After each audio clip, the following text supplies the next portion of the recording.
A இன் வருமானம் B இன் வருமானத்தை விட 25% குறைவு எனில் B இன் வருமானம் A இன் வருமானத்தை விட எத்தனை சதவீதம் அதிகம் அப்படின்னு கேட்டிருக்காங்க. 4 ஆப்ஷன்ஸ் கொடுத்திருக்காங்க. இந்த क्वेश्चन பொறுத்தளவு ஒரே ஒரு இடத்துல சதவீதம் மட்டும் தான் கொடுத்திருக்காங்க. வேற ஏதாவது டேட்டா கொடுத்திருக்காங்களா? வேற எந்த டேட்டாவுமே கொடுக்கல. ஒரே ஒரு பெர்சன்டேஜ் கொடுத்திருக்காங்க. சோ அந்த டேட்டா வச்சு நம்ம சால்வ் பண்ண போறோம். இந்த क्वेश्चन என்ன ஃபார்முலா பார்த்தோம்னா 100 into R. R னா நம்ம எடுத்துக்க percentage whole divided by 100 plus or minus R. Plus or minus R.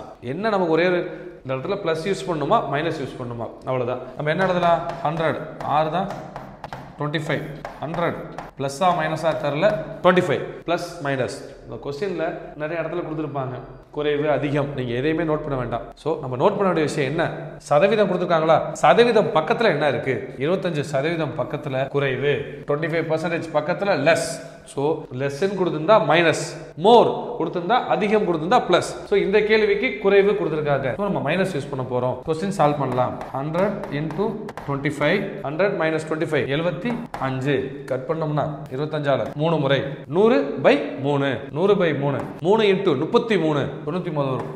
100 cut பண்ணோம்னா 33 முறை 99 ரிமைனிங் 1 வரும். அந்த 1 divided by 3. சோ 101வது கேள்விக்கான விடை ஆப்ஷன் ஏ 33 1/3%.